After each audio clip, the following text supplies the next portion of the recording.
सामने आके बैठो, एक एक वचन वाणी को बड़ी सावधानी के साथ सुनो। जब सामने आके बैठोगे तब तुम्हारी समझ में आएगा सत्संग किसे कहते हैं, क्योंकि सत्संग कोई कथा वार्ता का नाम नहीं है। सत्संग कोई भाषण स्पीच प्रवचन का काम नहीं है। सत्संग कोई मनोरंजन नहीं है। ये संत महापुरुषों की वचन वाणी जो हम सब जीवों की बहुपार कहानी है। ये जीवात्माएं भवसागर के पार कैसे जाएंगी, अपने सच्चे मालिक प्रीतम का कैसे दर्शन दीदार करेंगी। प्रेमियों, इस युक्ति का नाम है सत्संग। सत्य माने ईश्वर, संग माने साक्षात्कार। ये जीवात्मा सुरत्रो मुद्दतों से अपने मालिक प्रीतम का दर्शन दीदार छोड़ चुकी है। इसे कौन ले जाएगा, कौन पहुंचाएगा, कौन मिलाएगा? उस मिलाने वाली युक्ति का नाम है सत्संग, और मिलाने वाले को कहते हैं संत सतगुरु। ये दोनों चीजें समय से मिली, लेकिन आपने उनकी कदर नहीं की। किसी पुण्य कर्म के कारण संत महापुरुषों के दर पे तो आप पहुंच गए, लेकिन आपने उनकी कदर नहीं की, उनको जाना माना पहचाना नहीं, और ये सब धोखा। ये कितना बड़ा धोखा है, जिसकी पूर्ति रुपए पैसे धन दौलत सामान से हम आप नहीं कर सकते। सतगुरु दयाल की दया ये रुपए पैसे से मोल नहीं मिलती है, और ना ही ये किराए पर चलती है। जब उनकी मौज मर्जी हम सब कलयुग के जीवों पर हो जाती है तो अपनी दया की बरसात कर देते हैं। अब ये उनकी दया की बरसात में कितने लोग टिक पाते, कितने छोड़ के भाग जाते हैं। इसी को कहते हैं छटनी और कटनी। बहुत पहले एक इशारा किया गया था कि बच्चा जब मेरी संगत पड़ेगी तो जैसे नदी में बाढ़ आती ऐसे एक दिन मेरी संगत पड़ेगी। तो कहा था बच्चा छटनी होगी और कटनी होगी। इस पर भी जो लोग नहीं मान पाए, इशारों बच्चों को नहीं समझ पाए, तो ये कुदरत छटनी भी करेगी। ये सब पहले ही इशारा किया जा चुका। ऐसा नहीं, संत महापुरुष बहुत समय पहले से इशारा करना शुरू करते हैं ताकि जीव समझ जाए। ये न कह सके कि एंड टाइम पर क्यों बताया, पहले क्यों नहीं बताया। इसलिए सब पहले से इशारा किया गया था। कहा था जब मेरी संगत पड़ेगी मैं एक छोटी सी परीक्षा लूंगा। मैं देखूंगा कौन मेरा आशिक है, कौन मेरा सच्चा भक्त है, कौन मेरे चेलों का भक्त है। ये सब पहले इशारा करके बता दिया गया। क्यों महापुरुषों को ये पता रहता है कि बहुत भविष्य वर्तमान तीनों का, कि आगे कैसा समय आएगा, कैसी स्थिति परिस्थिति बनेगी, जीवों के कैसे विचार हो जाएंगे, उनमें कैसा भूल भरम आ सकता है। इसलिए उसे दूर करने के लिए पहले जानकारी दे दी जाती। लेकिन हम लोग इतनी दूरदर्शिता को समझ नहीं पाते, दूर तक उनके बच्चों को समझ नहीं पाते, जान नहीं पाते, पहचान नहीं पाते हैं। इसीलिए हम लोग भूल भरम में चले जाते हैं।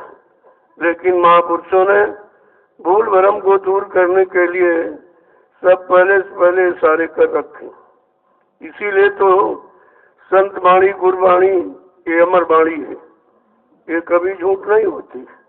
हाँ, उनका सत्य होने का समय, घड़ी, तारीख सब निश्चित रहता है। समय के पहले कुछ नहीं होता, क्योंकि समय पहले हो जाए तो आप समझ नहीं पाओगे, और उस समय की जानकारी बहुत पहले से दे देते हैं। लेकिन उस जानकारी को अगर हमने आपने मद्देनजर रखा होता, उसे समझा होता, अपने जीवन में कुछ उतारा होता, तो हम भूल भरम में कभी नहीं फंसते। भूल भरम का कारण है अज्ञानता। जब किसी चीज को नहीं समझोगे, नहीं जानोगे, तो भूल भरम में चले जाओगे। जैसे भूल भरम में गए तो सब कुछ भूल जाओगे। आपकी समझ में कुछ नहीं आएगा कि क्या क्या पहले बताया, क्या क्या इशारा किया गया, कैसे कैसे वचन फरमाए गए, कैसी कैसी जानकारी दी गई, आने वाले समय के बारे में क्या क्या कहा, ये सब जानकारी पहले से दे दी जाती। आज वही हो रहा है जो पहले कहा गया था, इसके अलावा कुछ नहीं होगा। क्योंकि संत वचन पलटत नहीं, पलट जात ब्रह्मांड। चाहे ब्रह्म अपनी ब्रह्मांड की रचना में तब्दीली बदलाव क्यों न कर ले, लेकिन संत जो कहेंगे वो करके दिखाएंगे। उनकी जबान दस्तावेज होती है, जो कहते हैं उसे करके दिखाते हैं। अब ये उनके करने का समय, मुहूर्त, घड़ी सब निश्चित होता है। हम लोग तो इसे समझ नहीं पाते, और अगर उनके इशारों को समझ लें तो फिर शंका संदेह भूल भ्रम आने का प्रश्न ही नहीं। क्योंकि संत दरबार में शंकाओं का समाधान होता है, यहाँ शंकाएं बढ़ाई नहीं जाती। हम लोग उन्हीं की दरबार में, उन्हीं के प्रति, उन्हीं के वचनों में ये सब शंका संदेह भूल भ्रम कर बैठे, क्योंकि हमने उन वचनों को याद नहीं रखा। अगर याद रखा होता तो भूल भ्रम का प्रश्न ही नहीं उठता है। इसलिए जब कभी ऐसे अवसर मिला करें तो बड़ी सावधानी के साथ उनके वचनों को सुना करो।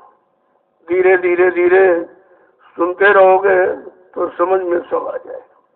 लेकिन जब अपने जीवन में उतारोगे तब उनकी सत्यता, उनसे मिलने वाला लाभ, ये सब आपको प्राप्त हो जाएगा। जय गुरुदेव, जय गुरुदेव, जय गुरुदेव, जय गुरुदेव। नाम किसका? प्रभु का। जय गुरुदेव। नाम किसका? प्रभु का। जय गुरुदेव। नाम किसका? प्रभु का। प्रभु का प्यारा नाम। जय गुरुदेव। समृद्ध तथा दयालु पूज्य स्वामी जी महाराज, आज के इस प्रातःकालीन नैमिषारण्य की तपोभूमि पर लघु सत्संग में सम्मिलित होने वाले समस्त सत्संगी प्रेमी जनों, बड़े सौभाग्य की घड़ी होती है तब हम हर इंसान को अपने जीवन में ऐसे मौके कभी कभी मिलते हैं जब संत महापुरुषों की वचन वाणी सुनने को मिले और उनसे मिलने वाला लाभ हम सबको प्राप्त हो सके। ये तो किसी किसी मानव को, और कभी कभी जो उनके वचनों पर, उन पर विश्वास करता है, उनको अपना मान लेता, अपना बना लेता, वही अपना काम समय से कर लेता है। लेकिन ऐसे बहुत कम जीव होते हैं जिन पर ऐसी दया कृपा मेहरबानी हो जाती है, क्योंकि जीव हमेशा शंका में रहता है। पड़ोसियों में, अपने में, उनमें सब में शंका करता रहता, और शंका विनाश का कारण होता है। हमेशा सत्संग में ये बताया समझाया जाता है कि कभी शंका मत करना। शंका बड़ी दुखदाई है। अगर शंका परिवार के बीच आ जाए तो भाई भाई में बंटवारा करा देती। यही शंका अगर पति पत्नी के बीच में आ जाए तो कोर्ट कचहरी मुकदमा अदालत तलाक करा देती। कितनी है खतरनाक शंका है जो हम में विस्फोट पैदा कर देती है। इसीलिए शंका से बचने के लिए, शंका को समझने के लिए, शंका का इतिहास जो त्रेता युग का है वो विद्वान ब्राह्मण रावण का लिखा गया, जो 4 वेद 6 7 18 पुराणों का ज्ञाता था, जिसके बारे में लिखा भूते न भविष्यते, न कभी ऐसा है न आगे होगा, और जिसने ब्रह्मा विष्णु महादेव की अखंड तपस्या आराधना साधना करके उनको अपने बस में कर लिया था, लेकिन शंका से नहीं बच पाया। देखो शंका कितनी दुखदाई, वो भी शंका से नहीं बच पाया। जिसके बारे में लिखा है उत्तम कुल पुलस्कर नाथी, शिव बिरंच पूजे वो भांति। इतना कुलीन यानी मतलब पुलस्त ऋषि के वंशज का था, और जिसने अपनी अखंड तपस्या आराधना से ब्रह्मा विष्णु महादेव को बस में कर दिया था। लेकिन बेचारा शंका से बच नहीं पाया। उसी शंका में सोने की लंका चली गई। शंका में लंका खो बैठा। हमने आपने समृद्ध सतगुरु दाता दयाल के वचनों में उनकी युक्ति में शंका की तो उनकी दया खो दिया। ये दया और रुपए पैसे से मोल भी नहीं मिलती। हेतु दया उनकी मौज मर्जी पर निर्भर होता है। तुमने कितना भारी अपना नुकसान किया। दया को रुपए पैसे से नहीं पाया जा सकता। दया का कोई मूल्य नहीं होता है। वो तो जब अपनी मौज मर्जी में आते हैं तो हम सब जीवों पर दया कर देते हैं। दया को कोई मांग नहीं सकता, जबरदस्ती ले नहीं सकता। तो उनकी मौज मर्जी पर निर्भर है, किस पर खुश हो जाए, कैसे खुश हो जाए, किस सेवा किस करनी पर वो खुश हो जाए, ये तो उनकी मौज मर्जी पर निर्भर रहता है। तो इसलिए जब ऐसा समय मिला करिए कि जब जब संत जगत में आने, खोज भाग उनके ढिंग जाओ, हाजिर रहो गिरो चरणों में, करो बंदगी निर्दिन लाया। हो सकता कि जीवों पर दया हो जाए उनकी, लेकिन इतना हम सब कर कहाँ पाते हैं, क्योंकि हमें आपको उनकी पहचान नहीं है। एक तो पहचान है नहीं, अगर पहचान दे दें तो शंका पैदा रहती, समझ नहीं पाते कि हम अपने जैसा हाथ पैर नाक कान आंख वाले समझते हैं। यद्यप उन्होंने मानव तन धारण किया, क्योंकि हमारी आपकी जीवात्मा अब की बार मनुष्य शरीर में है। इसलिए मनुष्य शरीर में जीवात्मा के उद्धार कल्याण के लिए उन्होंने मानव तन धारण किया है। जब जिसने मानव तन धारण किया है तो अपनी इच्छा से धारण करता है, अपनी इच्छा से जा सकता है। उस पर किसी का जबर जोर नहीं चल सकता कि वो जबरदस्ती बुला ले या जबरदस्ती यहाँ से भेज दे। वो अपनी इच्छा के मर्जी के मालिक होते हैं। तभी कहा कि दुर्धाम के वासी अविनाशी निज मौत से जब जब आते हैं, भूले जीवों पर प्यारे गुरु तब खूब दया बरसाते हैं। बचनामृत का प्याला भर भर सबको खूब पिलाते हैं। लेकिन कहते क्या है, जो सुन न सके या छोड़ भगे वो भाग्यहीन कहलाते हैं। जिन बात गुरु की मानी है वो निज घर अपना पाते हैं। दुर्धाम के वासी अविनाशी निज मौत से जब जब आते हैं, निज पिंड से प्यार करा करके घट में शत्रुभ दिखाते हैं। जो चढ़ न सके या छोड़ भगे वो भाग्यहीन कहलाते हैं। अब ये हमारी आपकी भाग्यहीनता ही रही, जो हम उनको न जान पाए, न मान पाए, न पहचान पाए, न अपना बना पाए, न अपना कोई काम करा पाए, न अपनी जीवात्मा का उद्धार कल्याण करा पाए, न पाप कर्मों में माफी दिला पाए। जो इतने काम करने के लिए आया, जो काम करने के लिए भूमंडल पर कोई नहीं आया, फिर भी हम चूक गए, उनसे अपना काम नहीं करा पाए। ये कितनी बड़ी भूल चूक है। इसी भूल चूक को दोबारा फिर एक मौका मिल गया कि हम अपनी भूल चूक को समझ लें। तो बिना वचनों के तो कोई जान ही नहीं सकता। जब वचन फरमाए जाएंगे, वचनों को हम सुनेंगे, अपने लिए निजी आदेश मानेंगे, तभी हमारे उद्देश्य को हम पूरा कर सकते हैं। इसलिए एक एक वचन को बड़ी सावधानी के साथ सुना करो। अब जरा उनके अनमोल वचनों को सुन लीजिए कि वो अपना अनामी धाम सच्चा सतलोक छोड़ कर क्यों आए, किस काम के लिए आए और किस काम को करने के लिए आए। अगर हम इसे भी समझ लें तब भी हम अपने काम से अलग नहीं हो पाते। अपना काम जरूर करा लेते, अपने काम की पूर्ति करा लेते, क्योंकि अपना काम ही भी हमारे आपके बस का नहीं। पहली बात हम जानते नहीं अपना है क्या, जो पराया उसे अपना मानते, जो हमारा कभी रहा नहीं, न है न आगे होगा, हम उसी को अज्ञानता भूल भ्रम में अपना मान बैठते हैं। सबसे बड़ी तो कमी गलती यही होती, और इसी अज्ञानता में फंसे रहते हैं कि हमारा है, हमारा है, हमारा है, अपना है, अपना है, अपना है। जबकि अगर आने की स्थिति को समझ लें कि हम सब लोग माँ के गर्भ से ही आते हैं, वही रास्ता आने का। जब माँ के गर्भ से आए तो हम नंगे आए, अकेले आए थे, न कोई सामान लेके आए, न कोई रिश्ते नाते लेके आए। जब नंगे अकेले आए हैं तो अगर इस बात का ज्ञान ध्यान रहे कि हम जब कुछ लाए नहीं थे तो ले कैसे जा सकते। अब ये सामान किसी ने दे दिया, किसी के देश में हम आए तो उसने हमारी है व्यवस्था की है। यद्यप व्यवस्था नहीं हो तो फंसाने का उसका तरीका है, जिसको हमने आपने व्यवस्था मान लिया है। और पराई व्यवस्था में रहकर, पराये शासन में रहकर, पराये देश में रहकर के कभी सुख शांति नहीं मिल सकती। पराधीन सपने सुख नहीं, कि दूसरे के अधीन रहकर हम कभी सच्ची सुख शांति का अनुभव नहीं कर सकते।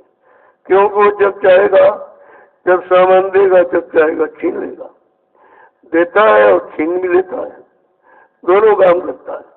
देने का मतलब फंसाता है और लेने का मतलब दुखी करता है। पहले तो दे दिया तो हम लोग उसी में फंस गए, फिर धीरे से छीन लिया तो हम रोते रहते, दुखी रहते। यही दुख का कारण है। इसीलिए कहा है संसार दुख का सागर है। यहाँ सुख नहीं है, लेकिन सुख पाने के उपाय हैं। जिन्होंने सुख जाना, सुख समझा और सुख देने का जिनके पास मतलब यानी विधि और तरीका है, वो है संत महापुरुष। वो आपको सुख का उपाय बता सकती है। वैसे मृतलोक में सुख है नहीं यहाँ, लेकिन वो सुख शांति दे सकते हैं और उसी सुख शांति में रहकर वो तुम्हारा हमारा आपका काम भी कर देते हैं। लेकिन हम इस हमदर्दी को कैसे समझेंगे जब उनके सत्संग वचनों को सुनोगे। एक दिन दो दिन में नहीं, बहुर काल करिए सत्संगा, तब हो संशय सभंगा। जब बहुत दिनों तक हम सत्संग करते रहेंगे, सुनते सुनाते पढ़ते पढ़ाते नहीं, करते रहेंगे। क्योंकि करने का फल सच्चा होता है और सुनने का, पढ़ने का, सुनाने का फल धोखा होता है। जब करने का फल सच्चा होता है, जब तक हम करनी नहीं करेंगे तो सच्चा फल हमें आपको कैसे मिलेगा। लेकिन करनी यहाँ कोई सिखाता नहीं है। वही कथनी और बकनी सुननी यही सिखाया जाता थी, ये पढ़ लो, ये रट लो, ये सुन लो, ये सुना दो। लेकिन ये नहीं किसी ने कहा ये कर लो और करके कुछ प्राप्त कर लो। ये तो संत महापुरुषों की देन है, वो इस चीज को देने आते हैं। बाकी जितने आए सब बहकाने भरमाने के लिए आए। इसीलिए सब पड़े भूल भरम में सब पड़े रहे। चाहे सतयुग के ऋषि मुनि योगी महात्मा क्यों न हो, वो भी भूल भरम में रहे। मतलब यानी सतयुग अच्छा युग था। मानव शरीर की उम्र भी अच्छी थी, मन की ताकत भी अच्छी थी, इंद्रियों का संयम, त्याग, बैराग, ये खान पान, ये कर्म सब अच्छे थे। लेकिन बात यह है कि सब कुछ अच्छा होते हुए भी संत महापुरुष नहीं आए, इसलिए जीवात्मा का अच्छा नहीं हो पाया। उसका काम कोई नहीं हो पाया। जो सच्ची अच्छी है उसका काम तो हुआ नहीं। जो झूठा था उसी को हमने आपने अपना मानकर इसी में लगे रहे, करते रही। यही काल के फंसाने की योजना है। इसी योजना को हम अभी तक नहीं समझ पाए हैं कि उसने ये फंसाने के लिए व्यवस्था बनाई है कि मतलब हमारे कोई सुख समृद्धि देने यानी मुस्तकिल करने के लिए दिया। लेकिन जब सत्संग वचनों को सुनोगे तब समझ में सब आ जाएगा कि झूठ क्या है, सत्य क्या है, फंसाव क्या, अलगाव क्या है। ये जानकारी जब ही होगी जब वर्तमान मौजूदा संत सदगुरु के वचनों को सुनोगे। पहले आए थे, चले गए, उनसे काम नहीं होगा। अपने बने समय में आए, अपने बने जीवों को जगाने चिताने के लिए अपने समय की युक्ति उन्होंने बताई, वो अपने समय के सत्य थे, झूठ नहीं थे, उनकी युक्ति भी सत्य थी। लेकिन हम आज अपने समय में अगर उसको लागू करें तो हमारे लिए झूठ हो जाएगा, क्योंकि वो काम करके चले गए। हमको तो अपने समय का काम करने कराने वाला चाहिए, जो हमारा काम करे और हमको लाभ दे सके। हमको तो ऐसे की जरूरत है। इसीलिए महापुरुषों ने कहा, वक्ते मुर्शिद, कि समय का कोई संत महात्मा फकीर गुरु चाहिए, जो तुम्हारी स्थिति परिस्थिति को जानता है, देखता है, उसे दूर करने की जिसके पास योजना, भूमिका और व्यवस्था है, उनके द्वारा हमारा आपका काम होगा। अगर समय के सदगुरु की बात समझ ली जाती तो फिर धोखा किस बात का था। अब तक हम अपने काम की शुरुआत कर चुके होते, लेकिन उनके वचनों पर विश्वास किया नहीं, उनकी युक्ति पर विश्वास किया नहीं, वो किस लिए आए इस काम को जाना नहीं। तो इसी तो भूल भुलैया में हम सब रह गए, अपना कोई काम नहीं करा सके। इसलिए जरा महापुरुषों के दो वचनों को सुनो कि वो किस काम के लिए आए। क्योंकि जितनी और सारी शक्तियां आई या ज्ञानी ध्यानी विज्ञानी आए, उनके बारे में तो आप जानते हो कि वो किस काम के लिए आए। कहते हैं कि समाज की व्यवस्था के लिए, यानी समाज में कैसी व्यवस्था समाज को चाहिए, समय समय पर उन्होंने उसी व्यवस्था का सूत्रपात किया। कभी लिखा है, धर्म एक व्यवस्था है, इसीलिए धर्म के लिए सच्ची सही व्यवस्था को लाने के लिए भगवान राम को रावण से लड़ाई लड़नी पड़ी। भगवान कृष्ण को धर्म के लिए महाभारत करना पड़ा। अब ये सब काम तो समाज के शुद्धिकरण के लिए किया, शरीर के लिए, इंद्रियों के लाभ दिलाना, राज है, पाठ है, धन है, दौलत है, बदपत्नी, बाल बच्चे सब दिलाया। लेकिन असली काम तो जीवात्मा का है, क्योंकि सारा खेल जीवात्मा का ही है। ये जितनी रौनक हम आप देख रहे हो, जितना ये चेतन जो मसाला देख रहे हो, ये जीवात्मा का है। जीवात्मा चेतन, बाकी सब जड़ है। अब जो जड़ को चेतन का रूप दे सकती है वो कितनी महान है। ऐसी महान जीवात्मा के बारे में केवल संत सदगुरु ने ही रास्ता बताया, किसी ने नहीं बताया। तो यहाँ पर पूजा पाठ बता दिया, क्योंकि शरीर इंद्रियों को लाभ दिलाने वाली यही योजना है, यही व्यवस्था, यही भूमिका, यही तरीका। तो उन्होंने ये तो काम किया। लेकिन भगवान की प्राप्ति यानी जीवात्मा जगह परमात्मा से मिले, जीवात्मा अपने घर पहुंचे, ये रास्ता नहीं बताया। या तो उनको मालूम नहीं था, या उनको ये राज रहस्य खोलने का अधिकार नहीं था। लेकिन संतों के बारे में लिखा है, गूढ़ो तत्व न संत उदराऊ। जीवात्मा परमात्मा के गूढ़ राज रहस्य को संत महात्मा कभी छिपाते नहीं, वो खोल के रखते हैं। काल ने तो छिपाने का काम किया और दयाल ने खोलने का काम किया। तो जब संत महापुरुष आए, उन्होंने भजन का रास्ता रखा, और जितने ऋषि मुनि योगी, उन्होंने पूजा पाठ का रास्ता रखा। पूजा पाठ से भी लाभ शरीर इंद्रियों को मिलता है, भजन से लाभ जीवात्मा को मिलता है। देखो दोनों लाभ अलग अलग है, और हमें आपको दोनों लाभ प्राप्त करने चाहिए कि एक भी जीवात्मा जाग जाए तो शरीर का भी काम हो जाएगा। शरीर सार्थक तभी होगा जब शरीर के अंदर शरीर को चेतन का रूप देने वाली चेतन जीवात्मा जगे और जग करके परमात्मा से मिले, अपने घर पहुंचे, तो उसका काम हो जाएगा। अगर हम शरीर इंद्रियों से पूजा पाठ, तीर्थ व्रत, दान हवन, जब तक गंगा स्नान यही करते रहे तो शरीर तो शुद्ध बने रहेगा। जैसे कपड़ा जब साफ करते हो तो किसी अच्छी जगह पहनने के लिए, जब अच्छी जगह कहीं जाते हो समाज में तो भाई अच्छा कपड़ा पहन लो, यानी प्रयोग के लिए। और शरीर को धोते मानते रहे, प्रयोग कुछ नहीं हुआ तो भी ये समय बेकार ही चला गया। सफाई का मतलब है कि हम कोई सच्चा अच्छा काम करें, तभी स्वच्छता सफाई की जाती है। और सच्चा अच्छा काम केवल है जीवात्मा जगह परमात्मा से मिले, इससे सच्चा अच्छा कोई काम ही नहीं है। जब संत सत्संत महापुरुष आए कलयुग में, उन्होंने भजन का रास्ता रखा। भजन का मतलब जीवात्मा भगे अपने घर को पहुंचे, उसे भजन कहते हैं। वो रास्ता है कि सिमरन करो, ध्यान करो, भजन करो। ये मन को कंट्रोल नियंत्रण में रखने के लिए ये 3 आधार बनाया गया। इसीलिए कहते हैं अध्यात्म के 3 स्तंभ हैं, सत्संग करो, सेवा करो, भजन करो। इधर उधर शरीर इंद्रियों के लिए पूजा करो, पाठ करो, नियम करो, संयम करो, जप और तप व्रत करो, इससे शरीर पाक साफ सुथरा रहेगा, यानी शरीर का काम हो जाएगा। शरीर को मिलने वाला लाभ आपको मिल जाएगा कि भाई मान मिले, सम्मान मिले, सामान मिले, तो ये तो मिल गया।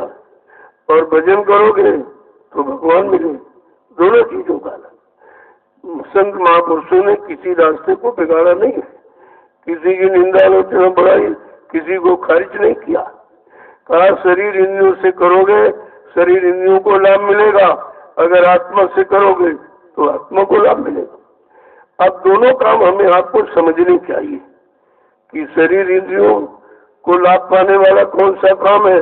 कहते शुभ कर्म, अच्छे कर्म करो, नेक कर्म, भले कर्म करो, अच्छा खान पान, अच्छी संग सोबत, तो कहते हैं शरीर इंद्रियों को लाभ मिल जाएगा। अगर आत्मा से करोगे तो आत्मा को लाभ मिलेगा। तो आत्मा तो कोई गंदी है नहीं, वो तो पाक साफ निर्मल पवित्र है। उसको ये कोई मतलब है नहीं, इस तरफ का कोई अफाई सफाई का सामान तो उसे देने की जरूरत नहीं, वो पाक साफ निर्मल पवित्र है। अब केवल उसको ये मतलब यानी सहारा मिल जाए। कौन सा सहारा? जिस नाम आधार को पकड़कर सारी सुतोरी रूहों जीवात्माओं को इस मृत्युलोक मंडल पर उतारा गया। और वो नाम सारा है, वो नाम सारा इसका छूट गया, उस काल माया ने छीन लिया। वो जानता था यही इसका आधार है, यही सहारा है।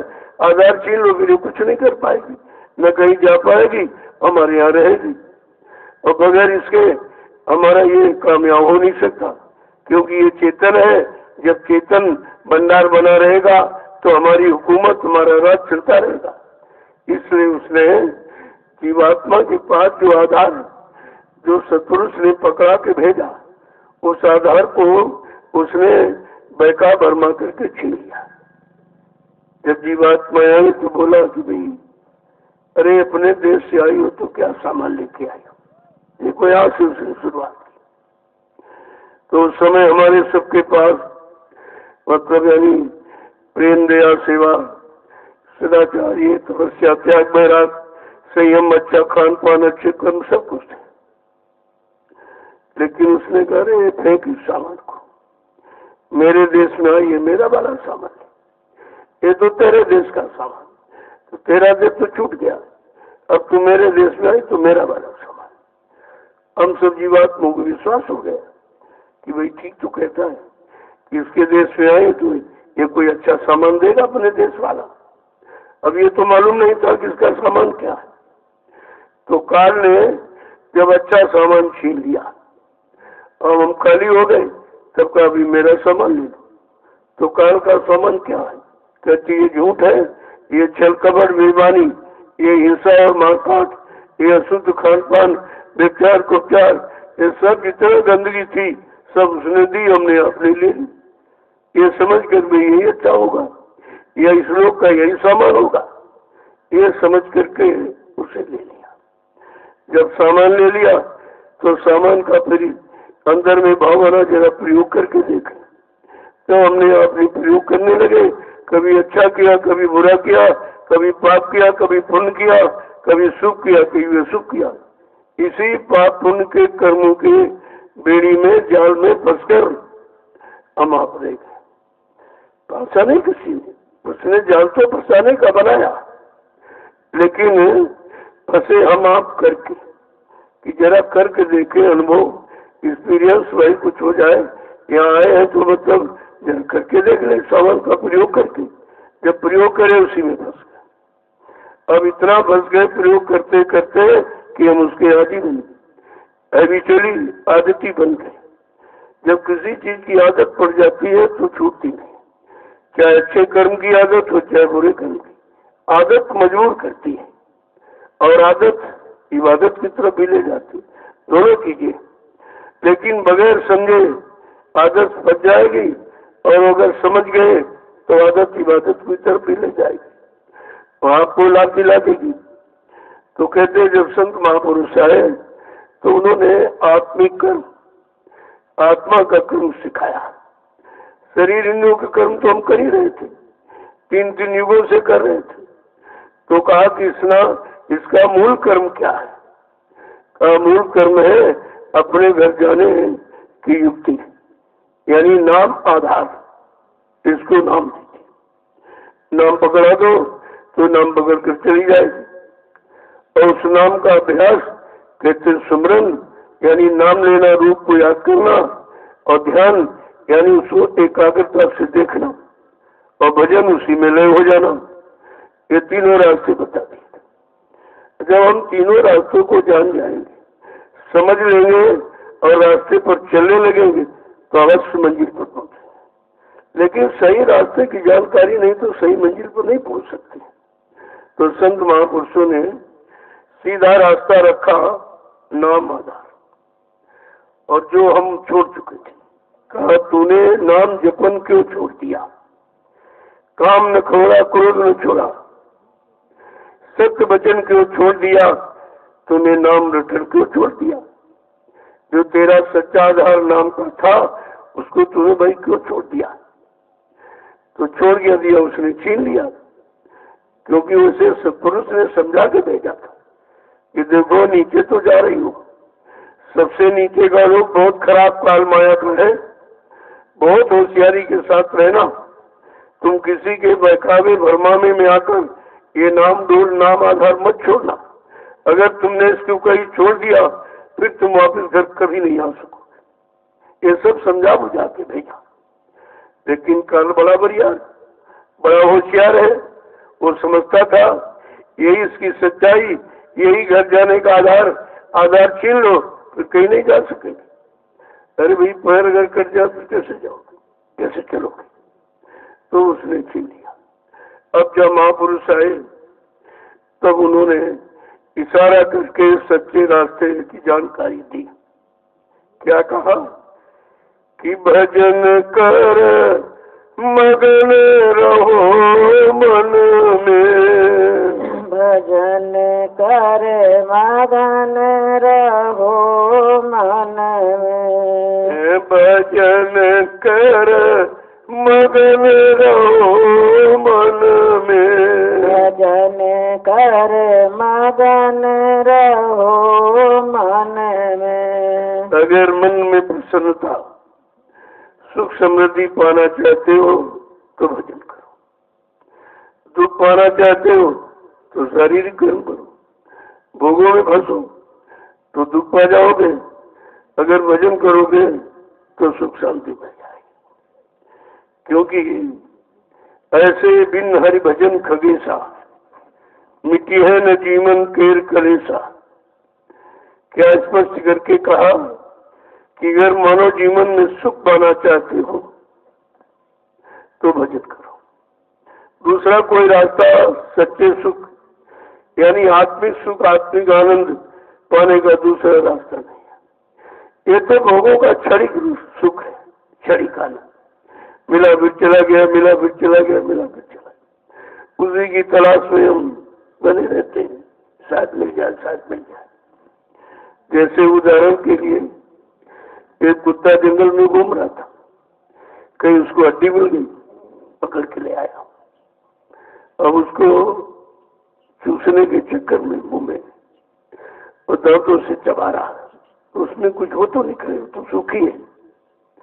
और वो हड्डी जब मसूड़ों में कुची तो खून आ गया, और हड्डी में खून लग गया तो देख रहा कि अरे बस खून इसी से निकल रहा, खून इसी से निकल रहा, बस उसी पे आपने फंस गया।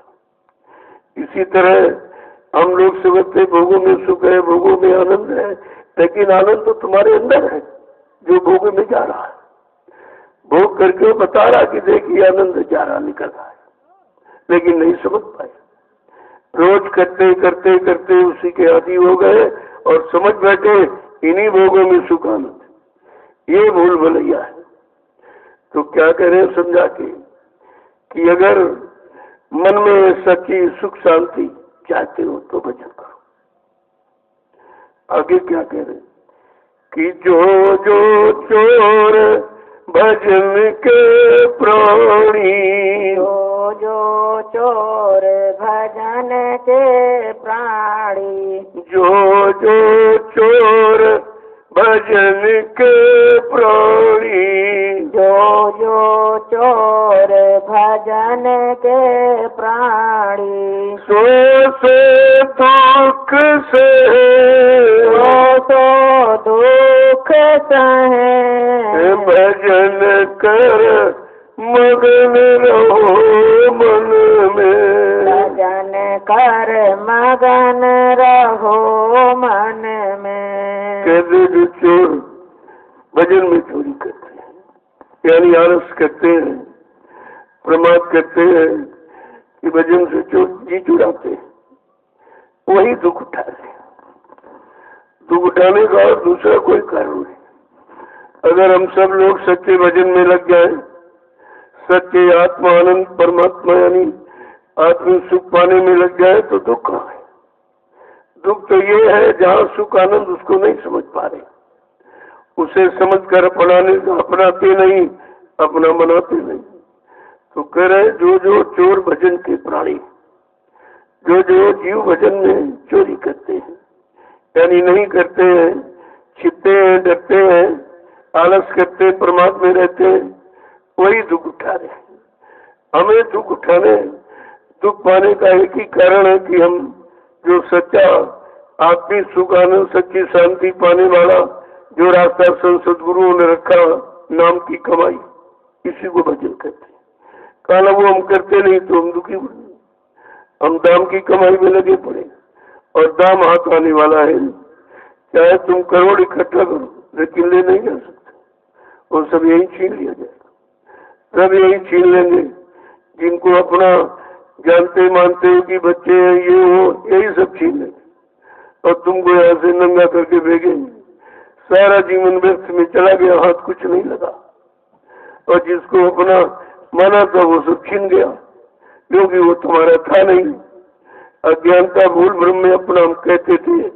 अगर अपने आने की स्थिति को हम समझे बैठे होते कि माँ के गर्भ से हम सब नंगे और अकेले आए थे, कोई जाति लेकर भी नहीं आए, कोई मान सामान लेके नहीं आए, कोई छोटा बड़ा गरीबी अमीरी पढ़ाई लिखाई लेके कुछ नहीं आए, बिल्कुल अबोध, एकदम मतलब कुछ नहीं, एकदम सादा, कोई गंदगी लेके नहीं आए, कोई काम क्रोध लोभ मोह अहंकार लेके भी नहीं आए।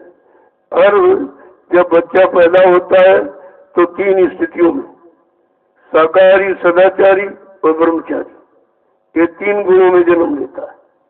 और तीन में से पहले गुण खत्म किया कि अब शाकाहारी नहीं रहे। जब शाकाहारी नहीं रहे तो सदाचारी और ब्रह्मचारी बनने का प्रश्न नहीं उठता है। हमने अपना सब कुछ खो दिया है और जो हमारा था नहीं उसको अपना मान लिया। इसी भूल भुलैया में हम कितने युग निकल गए हैं, दुख पाते पाते रोते रोते सारा समय चला गया और रोना भी नहीं समझ पाए किस कारण रोते हैं, ये भी तो जानकारी नहीं हो पाई। अब ये संत महापुरुष कलयुग में आ गए, उन्होंने सच्चाई का रास्ता खोला है, सच्चे सुखानंद की प्राप्ति का और दुख तकलीफ पाने का दोनों रास्ते बताए। आगे क्या कह रहे हैं कि आलस नींद सतावे उनको,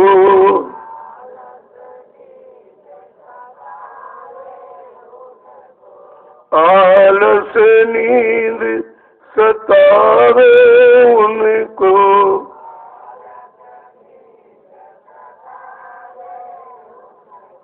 कहते आलस नींद किसको सताती? जो भजन, जिनको भजन का रस नहीं मिलता है, नाम का रस नहीं, क्योंकि काम को लोग अहंकार का रस पी रहे हैं, उनको नाम का रस कैसे मिलेगा। का आलस नींद सतावे उनको। भजन में, सत्संग में आलस नींद किसको आती? जिनको नाम का रस नहीं मिला।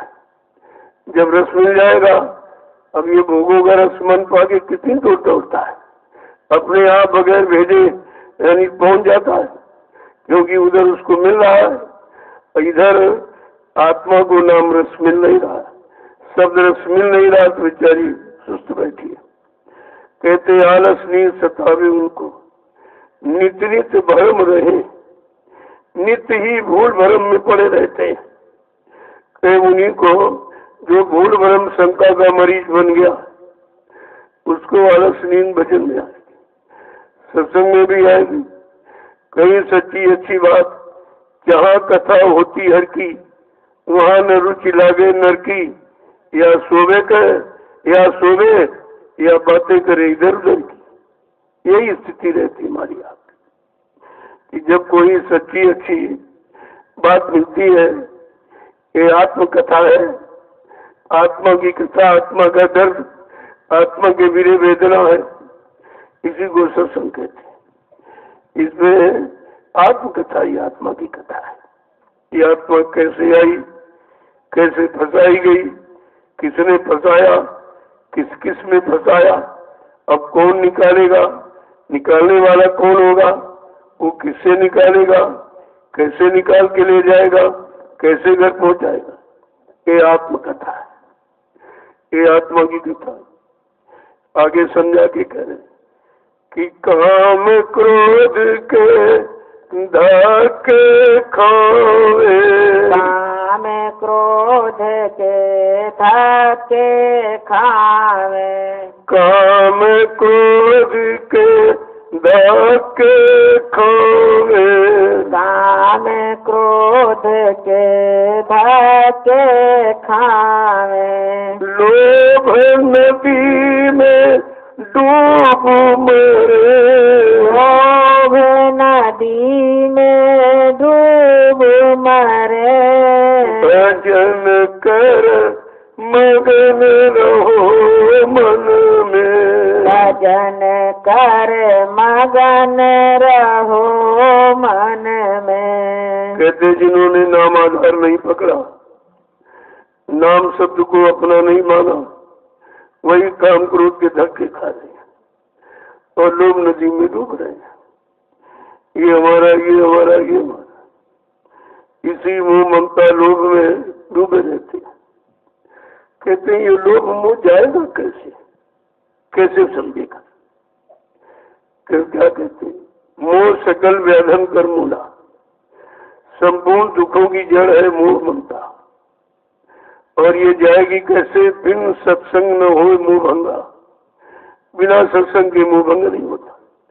बगैर सदगुरु की अखंड वाणी सुने, बगैर अपनाए, बगैर उस पर चले, ये मोह ममता नहीं जा सकती। कहते कि काम क्रोध के धक्के खावे, वो यहीं पर काम क्रोध के धक्के खा रहे हैं, लेकिन फिर भी समझ नहीं आ रहा, फिर भी नहीं समझ पा रहे कि धक्के लग रहे हैं, चलो धक्के से थोड़ा अलग हो जाए, लेकिन नहीं, उन धक्कों को ही अपना सब कुछ मान बैठा। लोगों किस तरह से एक एक वचन को कैसे समझा के करें कि गुरु संग प्रीति करी नहीं पूरी, गुरु संग प्रीति करी नहीं पूरी, गुरु संग प्रीति करी नहीं पूरी, गुरु संग प्रीति करी नहीं पूरी, नाम न डोर गए, नाम न डोर गए, भजन कर मगन रहो मन में, भजन कर मगन रहो मन में। कहते सतगुरु से प्रीति नहीं की और प्रीत की भोगों से, या भोगों में फंसाने वाले भोगों की तरफ आकर्षित करने वाली सारे इसी सवाल से पीड़ित की। लेकिन जो हमारे हित के लिए, हमारे लाभ के लिए आया, हमारे आत्म कल्याण के लिए आया, उस सदगुरु से हमने प्रीति नहीं किया। और जो वो नाम का आधार पकड़ाते हैं, नाम डोर शब्द डोर, जिसको पकड़कर हम सब सुरतेरी रूहें जीवात्माएं मत लोगों पंडित पर आई थी, वो नाम डोर को पकड़ते ही नहीं, क्योंकि हमारी पकड़ अभी इधर भोगों की है। जब भोगों को पकड़े तो दोनों हाथ में जब भोगो तो हाथ खाली, नहीं तो पकड़ो कैसे? कहने नाम डोर न गए। जब तक नाम डोर को नहीं पकड़ेंगे, नहीं गएंगे, तब तक इसको होश नहीं आएगा कि ये नाम डोर किस तरफ के ले जाने के लिए पकड़ाई गई, किधर पहुंचाने के लिए पकड़ाई गई। एक एक वचन को देखो किस तरह से समझा के कहते हैं कि गुरु संग प्रीति करी नहीं पूरी, यानी पूरा प्रेम, पूरी प्रेम प्रति थी, पूरा विश्वास गुरु से किया नहीं। और जो वो नाम का आधार पकड़ाते उसको पकड़ा नहीं।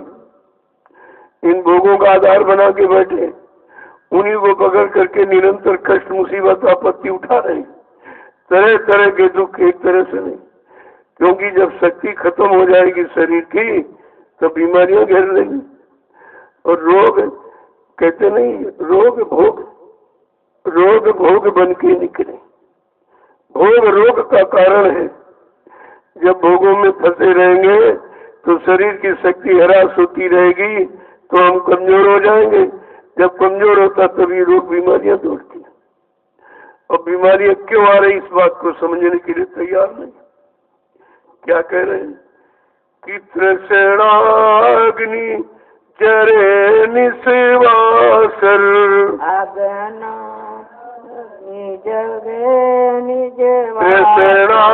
अग्नि जगे निजवासर, तृष्णा अग्नि जले निजवासर, नरकन माही परे, नरकन माही परे, भजन कर मगन रहो मन में, भजन कर मगन रहो मन में। कैसे ईर्षा राग दोष में निरंतर जल रहे, ईर्षा खाई जा रही है कि अपने दुख का दर्द नहीं है, दूसरे के सुख का दर्द है। सुख नहीं देखा जा रहा, अपना दुख नहीं देख पा रहा कि हम दुख के कारण परेशान है।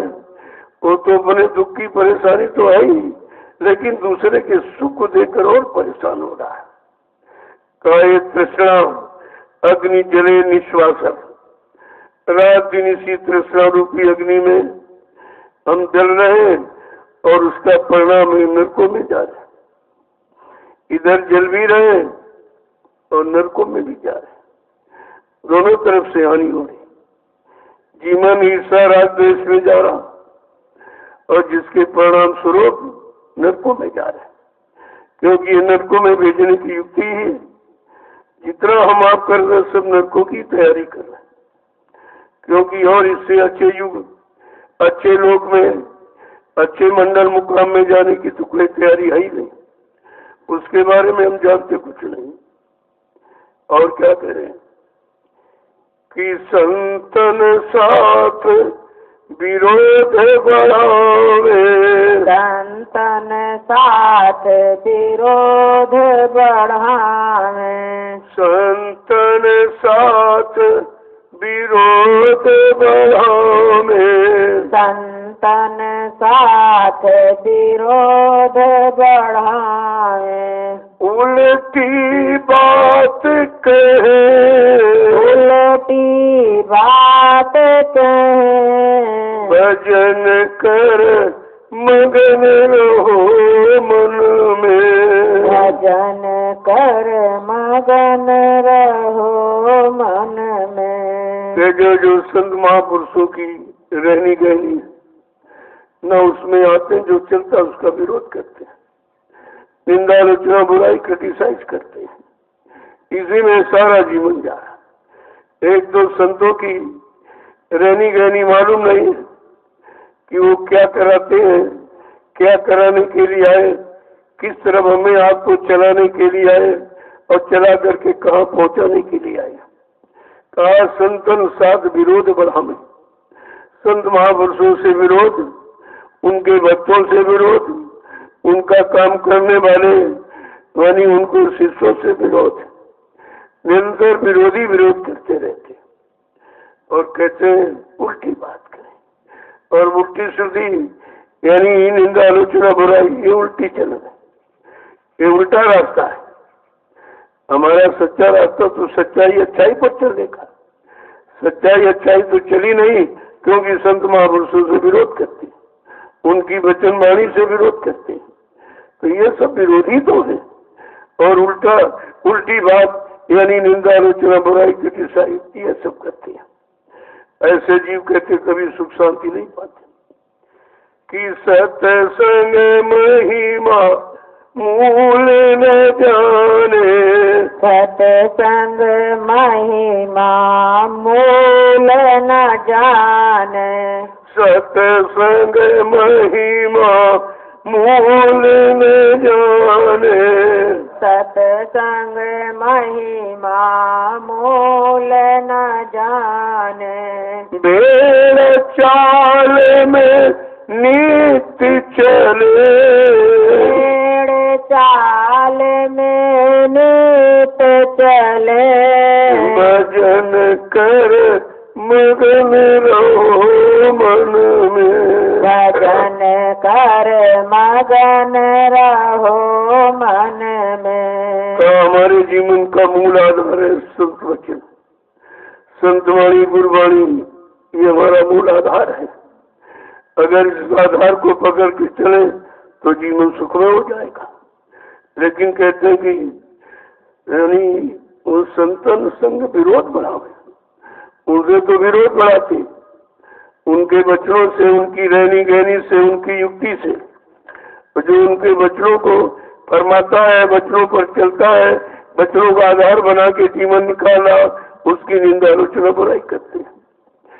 ऐसे जीव नरकों की तैयारी करते हैं।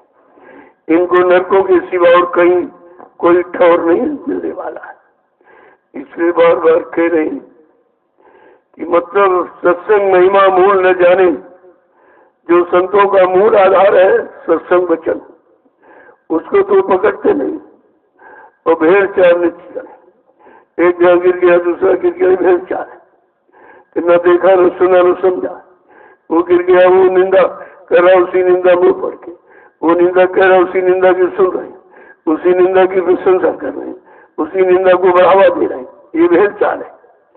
आगे क्या समझा देते रहे कि धन और मान भोग रस चाहे, धन और मान भोग रस चाहे, धन और मान भोग रस चाहे, धन और मान भोग रस चाहे, रोग शोक में आन फंसे, रोग शोक में आन फंसे, भजन कर मगन रहो मन में, भजन कर मगन रहो मन में। का उनकी इच्छा इच्छा कामना वासना के काल के सामान थे।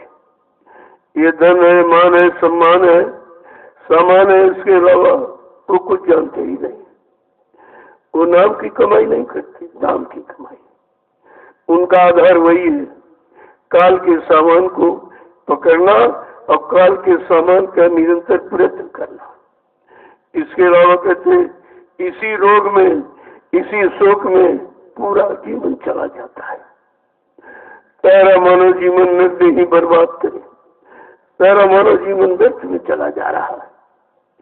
संतों की शरण में जाकर भी जीव नहीं जाग पाया, क्योंकि जब तक संत वचनों को अख्तियार नहीं करेगा, लागू नहीं करेगा, अपने जीवन में उतारेगा नहीं, जीवन का आधार नहीं बनाएगा, तब तक सुख शांति मिलने वाली नहीं है। केवल पढ़ने से, सुनाने से, बताने से नहीं होगा, करने से होगा। आगे क्या कह रहे हैं कि भागहीन मतहीन ये प्राणी, भागहीन मतहीन ये प्राणी, भागहीन मतहीन ये प्राणी, भागहीन मतहीन ये प्राणी, नर पे ही बर्बाद करे, नर देही बर्बाद करे, भजन कर मगन रहो मन में, भजन कर मगन रहो मन कहते ये में। भाग्यहीन है, ये दुर्भाग्यहीन व्यक्ति है जो संतों की शरण में जाकर भी संत वाणी गुरुवाणी को नहीं पकड़ते,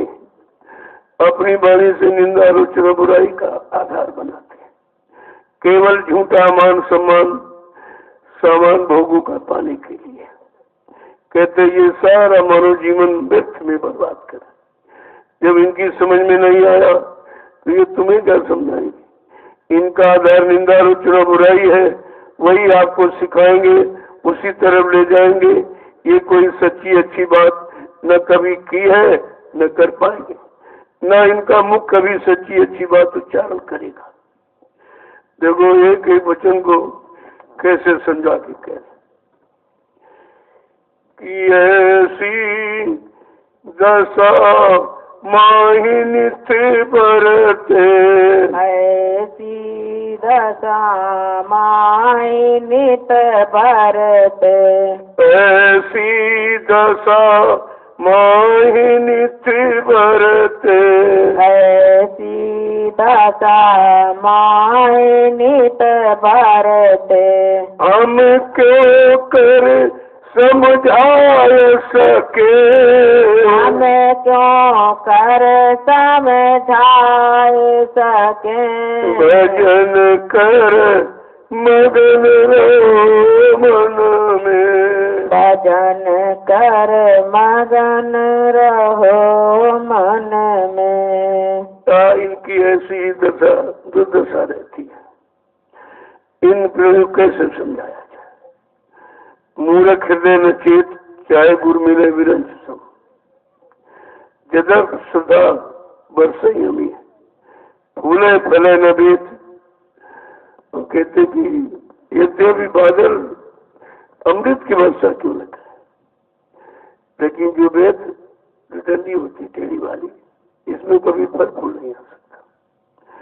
केवल डाल रहती, फल फूल नहीं आ सकते।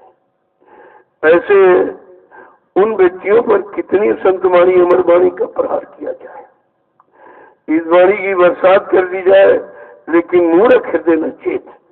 मूर्ख किसे कहते, वो अपनी मुंह की रखता है, न किसी की सुनता है, न किसी की मानता है, न किसी की बताए पर चलता है। ऐसे मूर्खों को समझाना बड़ा मुश्किल है।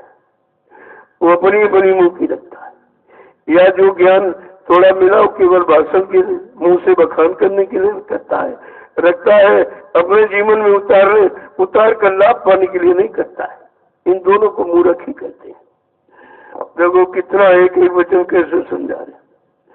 ऐसी दशा माई नित्य बढ़ते, नित्य ऐसी ही करनी में पड़े रहते, इसकी निंदा उसकी बुराई, इसकी कमी उसकी त्रुटि, यानी वो गंदगी टटोला करते, गंदगी की खोज करते, सच्चाई अच्छाई की नहीं करते। कला ऐसे जीव अपना ये मानव जीवन बर्बाद कर रहे। संत शरण में जाकर भी लाभ से वंचित रह जाते हैं। जब तक संत वाणी को नहीं समझेंगे, संत वाणी के अनुसार अपने को नहीं चलाएंगे, नहीं बनाएंगे, अपनी वाणी से संत वचन का उच्चारण नहीं करेंगे, तब तक ये कुछ प्राप्त नहीं कर सकते। आगे देखिए क्या कह रहे हैं कि कैसी कि सतगुरु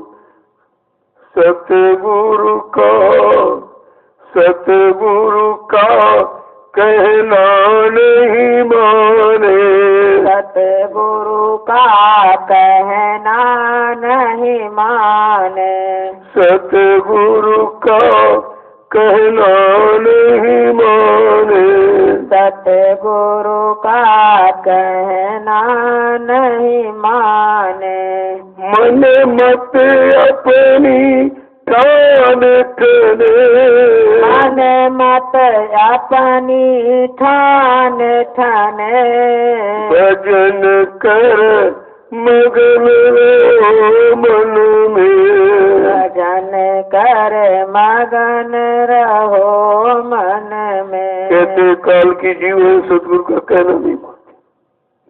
कभी कहा जो नहीं माने हुक्म हमारा, उनके मन को काल समारा।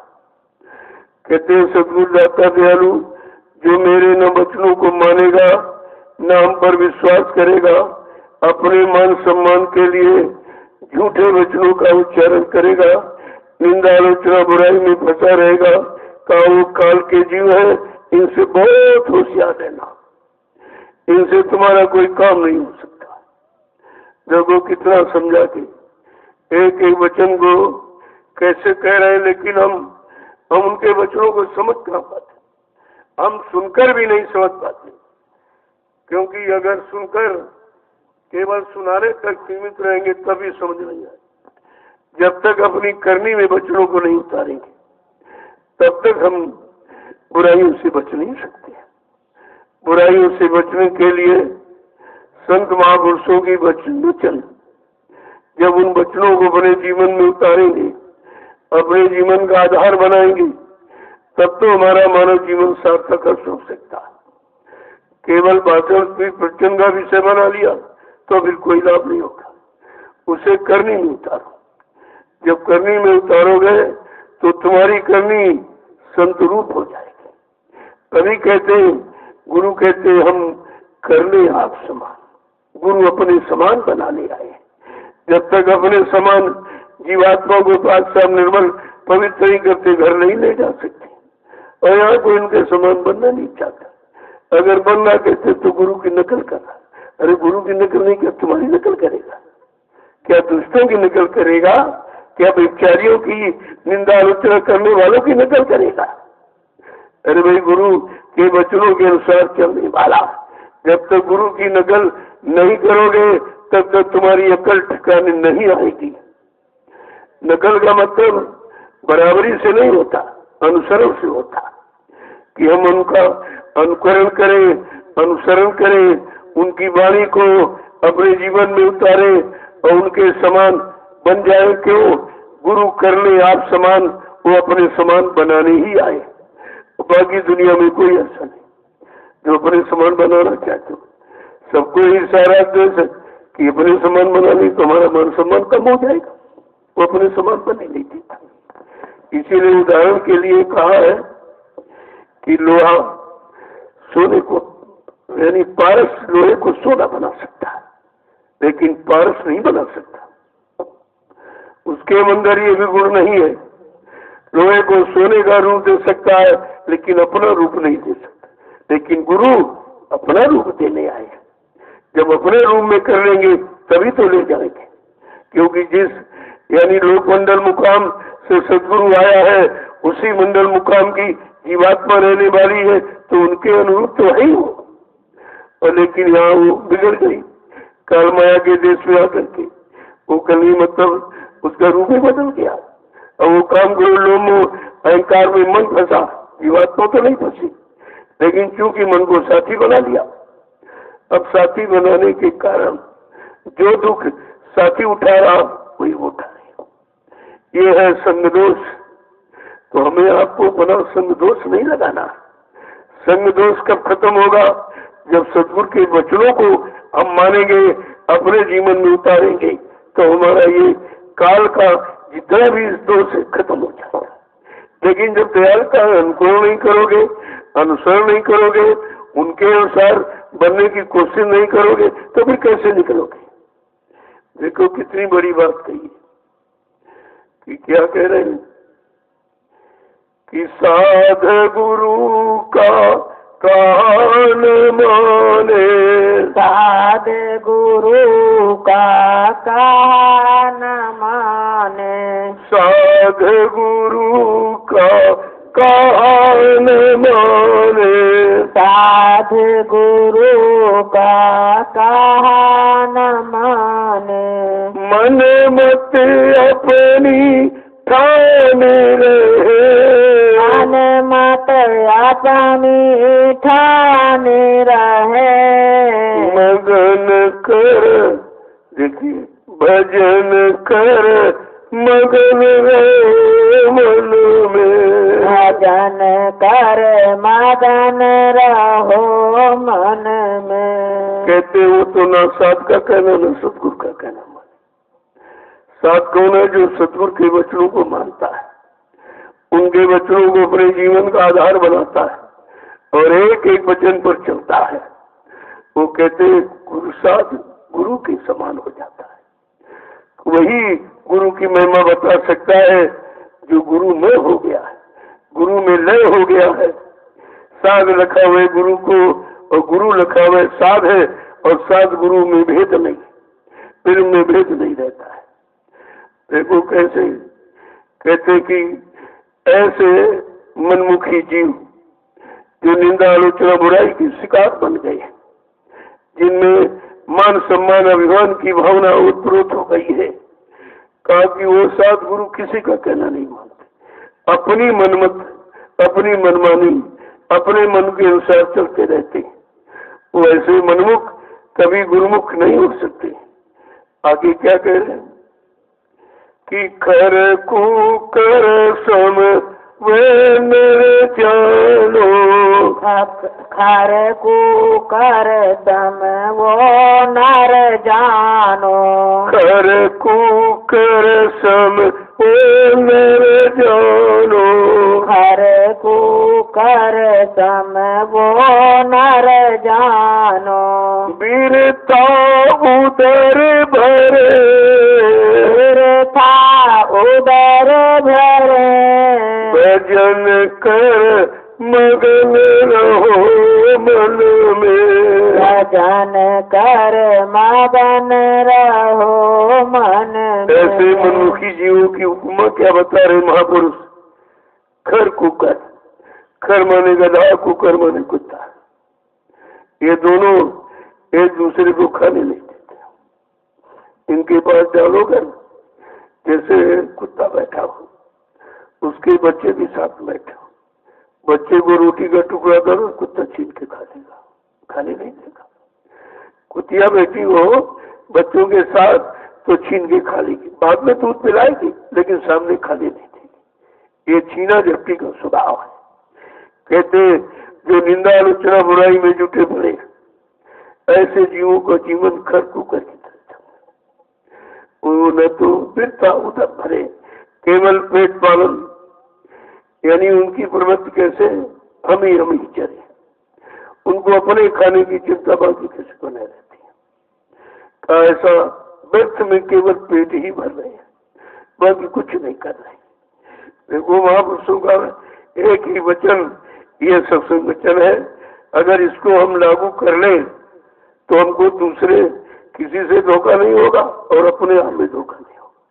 ये धोखे से बिल्कुल है कि जमपुर जाए बहुत पछतावे, जमपुर जाए बहुत पछतावे, जमपुर जाए बहुत पछतावे, जमपुर जाए बहुत पछतावे, वहाँ फिर उनकी कौन सुने, उनकी फिर कौन सुने, भजन कर मगन रहो मन में, भजन कर मगन रहो मन में। ऐसे निंदा आलोचना बुराई करने वाले मनमुखी जीव कहा जमपुर जाके बहुत पछताते हो। फिर वहां पछता से क्या होता? जब जीवन सारा बुराइयों में चला गया, निंदा आलोचना में चला गया, ईर्ष्या राग द्वेष में चला गया, तो फिर वहां पछताने से होता क्या है? फिर वहां मार पड़ती, उस मार को न कोई रोक सकता है, क्योंकि वहां कोई जा नहीं सकता। केवल संत महापुरुषों की दिव्य दृष्टि वहां जाती है। वो दिव्य दृष्टि से देख रहे हैं कि कैसी कैसी मार, कैसे कैसे कर्मों की सजा किन किन नरकों में कैसे दी जाती है, कितनी पिटाई होती है, वो सब देख रहे हैं। जो देख रहा वही आके यहाँ मृत्यु मंडल में बताता है। वही महापुरुष बता सकते हैं जिनकी दिव्य दृष्टि खुली होती। जीवात्मा का तीसरा आँख खुला, कान खुला है, और रोने चीखने की आवाज भी सुन रहे हैं, और उनकी जो दुर्दशा हो रही उसको भी देख रहे हैं, जो सजा नरकों की मिल रही उसको भी देख रहे हैं। तभी यहाँ पर नरकों से बचाने की युक्ति नामदान देते हैं। इस नाम का आधार पकड़ लो, ये सब नरकों से बचाने का ऐसा आधार है, क्योंकि इसी आधार से जीवात्मा जाग जाएगी, अपने घर पहुंच जाएगी, फिर वो नरकों में कभी नहीं आएगी। देखो आगे क्या कह रहे हो, किस तरह से समझा के कहते हैं कि जन्म जन्म 84 भोगे, जन्म जन्म 84 भोगे, जन्म जन्म 84 भोगे, जन्म जन्म 84 भोगे, फिर मानो तन नहीं मिले, फिर मानो तन नहीं मिले, भजन कर मगन रहो मन में, भजन कर मगन रहो मन में। कहते हैं सदगुरु की शरण में जाकर भी और रहकर भी निंदा आलोचना बुराई के शिकार बने रहते, ईर्ष्या राग द्वेष जन्म में जलते रहते हैं। कहा फिर ये जन्म जन्म जितने भी जन्म धारण करेगा तो 4 खान 84 लाख नरकों की योनि में ही जन्म मिलेगा। फिर ये मानव शरीर मिलने वाला नहीं, क्योंकि ये मानव शरीर ही आखिरी यानी लास्ट वाटिंग है। यहीं से हमारे बनने की शुरुआत होती है, जब मानव शरीर में जीवात्मा को सौभाग्य मिलेगा और संतों की शरण में जाएगा, उनके द्वारा उनके अपने सुधारने के लिए उनके सत्संग वचनों को सुनेगा, अपने जीवन में उतारेगा और नाम का आधार पकड़ करके जीवात्मा को जगा के घर पहुंचा देगा, उसका तो मानव जीवन सार्थक हो जाए। नहीं तो ऐसे मनमुखी निंदा आलोचना बुराई क्रिटिसाइज करने वाले, ये ईर्ष्या राग द्वेष में निरंतर चलने वाले, ऐसे मान सम्मान की ख्वाहिश तमन्ना रखने वाले, ये बेचारे नरकों में 4 खान 84 लाख नरकों में जन्म लेते रहते हैं। इनका कभी छुटकारा नहीं होता है कि दुर्लभ देह मिली अवसर, दुर्लभ देह मिले अवसर, दुर्लभ देह मिली अवसर, दुर्लभ देह मिली अवसर, ऐसी करे जो बात बने, ऐसी कर जो बात बने, भजन कर मगन रहो मन में, भजन कर मगन रहो मन में। देखो समझा के क्या कह रहे हैं, ऐसी करनी कर लो जो अब की बार बात बन जाए। मानव शरीर में बात बनेगी, यानी उद्धार कर ले और मानव शरीर में होगा, और किसी शरीर में जाकर ये उद्धार गति नहीं हो सकती। वहां तो कर्मों की सजा भोगने के लिए शरीर बनाएंगे, लेकिन मानव शरीर परमात्मा की प्राप्ति के लिए बना है। अगर इसमें भी चूक गए, इसमें भी अपनी बात नहीं बन पाई, तो फिर और किसी शरीर में तो बनने वाली नहीं। कैसा समझा के कह रहे हैं, एक एक वचन को देखो किस तरीके से कि मतलब, यानी अगर ये बात समझ में आ जाए तो कहते कि फिर बात बन जाएगी। अगर ये बात यानी संतों के वचन, संत वाणी गुरुवाणी अगर समझ में ना आई तो फिर और समझने की कोई रीति नीतियां नहीं है, ना और कोई साधन, न किसी के पास उपाय है। हालांकि अगर अब की बात न बनी फिर यह अवसर तुम्हारे हाथ से निकल जाएगा, फिर ऐसा अवसर बार बार नहीं मिलेगा। क्योंकि बड़े भाग्य मानुष तन पावा, सुर दुर्लभ सतग्रंथन पावा, कि बड़े उनके बड़े ऊंचे किस्म के भाग्य हैं जिनको मानव शरीर मिल जाता है। देवता भी बेचारे कामना कर रहे हैं, वो भी देवलोक में बैठ के कामना करते हैं कि एक बार मृतलोक मंडल में मानव शरीर का सौभाग्य मिल जाए और मानव शरीर के सच्चे अच्छे जानकार संत महात्मा फकीर मिल जाए और उनकी दया कृपा मेहरबानी हो जाए कि वो बचने के वचन सुना दें, उन वचनों को हम मान लें और वो नाम की युक्ति दे दें जिस युक्ति से मुक्ति मिल जाती है। ये सब चीजें मिलने पर होती है। और कहते हैं कि अगर मानव जीवन व्यर्थ चला गया फिर कोई भी जन्म ऐसा नहीं है कि जहाँ तुमको कोई सुख शांति मिल सके। कि सतगुरु शरण, देखिए कितनी बार समझा के क्या कह रहे हैं कि सतगुरु शरण पकड़ ले अब की, सतगुरु शरण पकड़ ले अब की, सतगुरु शरण पकड़ ले अब की, सतगुरु शरण पकड़ ले अब की, तो फिर तेरे काम सरे, फिर तेरे तो काम करे, भजन कर मगन रहो मन में, भजन कर मगन रहो मन में। का मानो शरीर सार्थक जब मिलेगा जब सतगुरु की शरण में जाए, सच्चे सतगुरु की शरण में जाकर ये आत्मिक कल्याण संभव है। अंत और किसी की शरण में जाकर ये संभव नहीं है। जो लोग ऋषि मुनियों की शरण में गए, न ऋषि मुनियों का काम हुआ, न जो शरण में गए न उनका काम हुआ। और तारी शक्तियों की शरण में जो गए न उनका काम हुआ न तारी शक्तियों का काम हुआ। कहते हैं सतगुरु शरण कहो अब प्यारे तो तेरी सब बिगड़ी बने। जितना भी है बिगड़ चुका है, जिन जिन योनियों में का है सबका बिगाड़ ठीक हो जाएगा अगर सच्चे सतगुरु की शरण में जाए।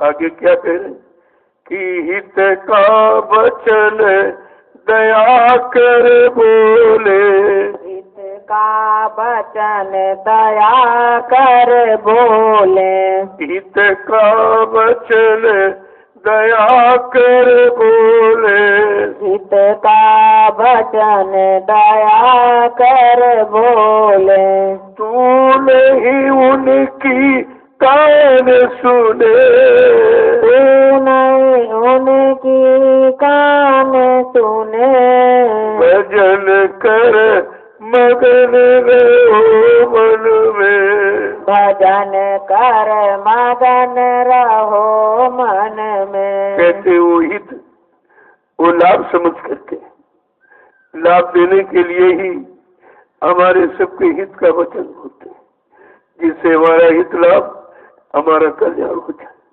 और जो भी वचन सुनाएगा अपने लाभ के लिए, पहले अपना लाभ हल करेगा, बाद में तुम्हारा हो ना हो इसकी उसको चिंता नहीं है। लेकिन सतगुरु शरण में जब जीव पहुंचेगा, सतगुरु समृद्ध दाता दयालु हमेशा हित लाभ भले का ही वचन उच्चारण करते हैं। और तू उनकी क्यों नहीं सुनता है? जब तक तू सुनेगा नहीं, मानेगा नहीं, अपनाएगा नहीं, अपने जीवन उतारेगा नहीं, तब तक तुझे वचनों का लाभ नहीं मिलेगा। और किसी बुराई से और बुरे काम से तू बच भी नहीं सकता। आगे क्या कह रहे कि अंधा बहरा फिरे जगत में, अंधा बहरा फिरे जगत में, अंधा बहरा फिरे जगत में, अंधा बहरा फिरे जगत में, कुल कुटुंब तेरी हानि करे, कुल कुटुंब तेरी हानि करे, भजन कर मगन रहो मन में, भजन कर मगन रहो मन कहते में। बिना सतगुरु के, बिना सतगुरु की शरण के, बिना सतगुरु के वचन के तो अंधा बहरा रहेगा, क्योंकि वही हमारी जीवात्मा का दिव्य आत्मा न खुल सकती, और ये युक्ति किसी के पास नहीं है, तो हम उधर के लिए अंधे बहरे ही रहेंगे। न अपने घर जा सकते हैं, न घर की कोई बात सुन सकते हैं, कोई वचन समझ सकते हैं। कहते कि अगर सतगुरु के वचनों को न सुना, उनकी शरण में न गया, उनको अपना न बना पाया, तो इस संसार में अंधा बहरा इस तरह घूमता रहेगा, और ये कुल कुटुंब परिवार जिनमें तू फंसा है, ये तेरी हानि करते रहेंगे, ये तुझे निकलने नहीं देंगे, उधर नहीं जाने देंगे, अपने में लगाए रहेंगे। आगे क्या करें कि कर सत्संग मान ये कहना, कर सत्संग मान ये कहना, कर सत्संग मान ये कहना, कर सत्संग मान ये कहना, कान आँख तेरे दो खुले, कान आँख तेरे दो खुले, भजन कर मगन रहो मन में, भजन कर मगन रहो मन में। अब समझा के कह रहे उनका सत्संग करो, उनके सत्संग वचनों को सुनो, और सुनकर अपने जीवन में उतारो। एक एक उनका वचन जीवन का आधार बनाओ। जब बनाओगे, कहते कि तुम्हारे आंख और कान, जो जीवात्मा का आंख कान बंद खुल जाएगा। जैसे वो खुलेगा तो दिखाई सुनाई देगा, फिर शंका संदेह खत्म हो जाएगा, भूल भ्रम भी खत्म हो जाएगा, निंदा आलोचना भी तुम्हारे दिल दिमाग से निकल जाएगी। तुम किसी की बुराई की तरफ नहीं देखोगे, अपनी भलाई ही तुमको दिखाई देगी, और भलाई करने की का तुम्हारे अंदर भाव पैदा हो जाएगा। लेकिन ये बिना सत्संग के नहीं होगा। देखो कितनी बड़ी बात कह रही कि ऐसे घट में ज्योति उजाला, ऐसे घट में ज्योति उजाला, देखे घट में ज्योति उजाला, देखे घट में ज्योति उजाला, सुने गगन में अजब धुने, सुने गगन में अजब धुने, भजन कर मगन रहो मन में, भजन कर मगन रहो मन में। सतगुरु के वचनों को सुनोगे, समझोगे, जीवन में उतारोगे, तो तुम्हारी आंख और कान, जीवात्मा का दिव्य आंख कान खुल जाएगा। फिर अपने घट में उजाला देखोगे। परम प्रकाश रूप दिन राती न चाहिए कर दिया और बातें। ऐसी परम ज्योति, परम उजाला प्रकाश है जो यहाँ चिराग बत्ती जलाने पर कहीं नहीं मिलेगी। कहा अपने अंदर तो देखेगा जब जीवात्मा की दिमाग खुल जाएगी। और वह जब धुनी जो आवाजें उधर आ रही है, शब्दवाणी, अनंतवाणी, ईश्वरवाणी, कलमायत, कहते जब कान खुल जाएगा तो भी दिखाई देगा। जब दिखाई सुनाई देगा तो विश्वास हो जाएगा। वहीं से अंधविश्वास समाप्त हो जाता है, भूल भ्रम खत्म हो जाता है, निंदा आलोचना की तरफ जो ध्यान गया वो हट जाता है।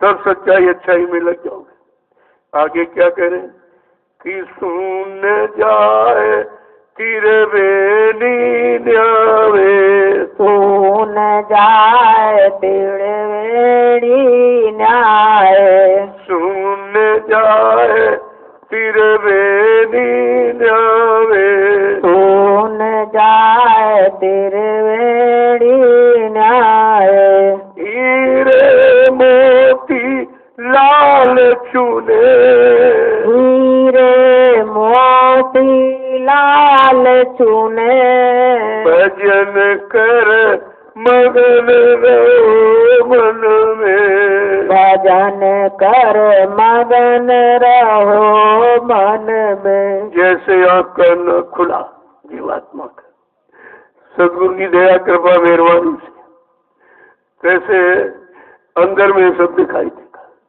सब सुनाई देगा, फिर चल करके त्रिवेणी न्याय का ये तीनों तमोगुण सजोगुण रजोगुण इनसे भी अलग हो जाएगा। स्नान करने का मतलब इनकी भी गंदगी उतर जाएगी और कहते कि हीरे मोती लाल चुने। फिर वहां जो यानी निराला जो धन है मोलक उसका चुनाव करेगा। आगे क्या कह रहे हैं कि महासूल में सूरत चढ़ावे महासून में सूरत चढ़ावे महासूल में सूरत चढ़ावे महासून में सूरत चढ़ावे तब सतगुरु तेरे साथ चले अब सतगुरु तेरे साथ चले भजन कर मगन रहो मन में भजन कर रहो मन कहते सुन के आगे महासुन है वहां पर चढ़ करके वहीं से सतयुग सदगुरु साथ हो जाते हैं। फिर वो सतरूप साथ हो जाता है, वो सतरूप ही घर पहुंचाता है। जैसे कहते जिस्म रूप से जीव जगावे और सत रूप से घर पहुंचावे। ये जो शरीर वाला रूप है ये जगाने के काम आता है और उधर अगर ये जगाने वाला ना हो तो वहां पहुंचाएगा कौन? वो वहां पहुंचा देंगे और आगे वहीं से महासुन से यानी सदगुरु साथ हो जाते हैं। फिर वो घर पहुंचा कर ही मानते हैं। जब तक घर नहीं पहुंचा लेंगे तब तक वो अपना काम बंद नहीं करते। कि भंवर गुफा की बंसी बाजी भंवर गुफा की बंसी बाजी महाकाल भी शीश धुने महाकाल भी शीश धुने भजन कर मगन रहो मन में भजन कर मगन रहो मन में। कहते महासुन से जब सूरज ऊपर बढ़ती चलती है कहते बस वहीं से सदगुरु साथ में हो जाते हैं। फिर वो भंवर गुफा से भी जो टेढ़ा मेढ़ा रास्ता है बिना सदगुरु की कोई तय नहीं कर सकता, उससे निकाल करके फिर वो बंसी की तान सुनाते हैं। तब विश्वास हो जाता है कि हाँ हम इस लोक से भाग जा रहे हैं। ये परिचय अगर यहाँ पहले न दिया जाए नाम दान के वक्त तो अंदर शंका हो सकती है। तभी सब बताते हैं कि पहले लोक में पहला मालिक उसकी आवाज रूप स्थान है, ये सब दूसरे में पहुंचोगे उसका रूप आवाज स्थानीय, तीसरे का रूप आवाज स्थानीय, ये सब क्रमबद्धता। जैसे जैसे ऊपर जाते जाओगे ये सब जब प्रमाण मिलते जाएंगे तो विश्वास हो जाता है कि हम बिल्कुल सही रास्ते से जा रहे हैं, सदगुरु हमको सही रास्ते से लिए जा रहे हैं। फिर शंका नहीं रहती। आगे क्या कह रहे हैं, एक एक वचन को देखिए। अब चढ़ गई पुरुष दरबारा अब चढ़ गई पुरुष दरबारा अब चढ़ गई पुरुष दरबारा। अब चढ़ गई पुरुष दरबारा। वहाँ जाए धुन बीन सुने, वहाँ जाए धुन बीन सुने। भजन कर मगन रहो मन में, भजन कर मगन रहो मन में। जैसे जैसे जैसे ऊपर चढ़ती जाती है, क्योंकि सदगुरु साथ में ले जा रहे, दया कृपा उन्हीं की है, ले जा रहे हैं आगे। वो सच्चा दरबार है सत्पुरुष का। वहाँ पहुंचे सत्यलोक में तो मतलब वो जब बीन किस दिन सुनता है तब कहते कि हाँ बिल्कुल ठीक ठिकाने वाला है। ऐसा प्रमाण मिलता चला जा रहा। यही बाहर पहले बताते हैं, अंदर में दर्शाते हैं। आगे क्या कह रहे कि ले दूरबीन चली आगे को, ले दूरबीन चली आगे को। ले दूरबीन चली आगे को, ले दूरबीन चली आगे को। अलख अगम का भेद बने, अलख अगम का भेद बने।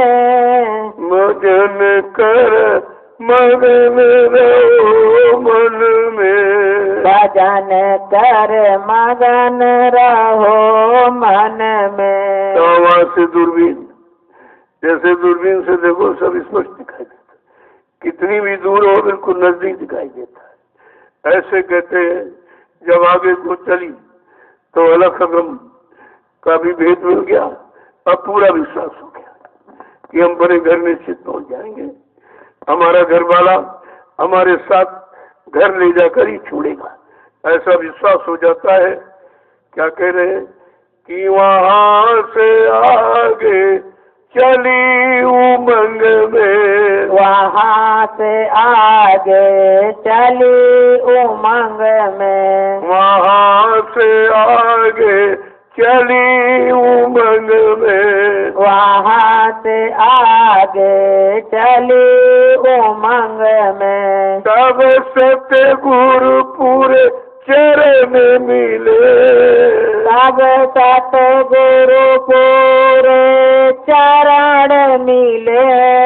भजन कर मगन रहो मन में, भजन कर मगन रहो मन में। जैसे ही अलख अगम के उस पार पहुंचे, जहाँ सच्चा नामी धाम है, जहाँ सतगुरु के पूरे चरण मिले, बस दया हो गई। देखिए इस तरीके से जो समृद्ध दाता दयालु मृत्युलोक मंडल में मानव चोले में दया करने आए हैं और दया धाम पहुंचाएंगे, लेकिन हम उनको समझ नहीं पाते, उनके वचनों को हम ले नहीं पाते, अपने जीवन में उतार नहीं पाते, अपने जीवन का सच्चा आधार बना नहीं पाते।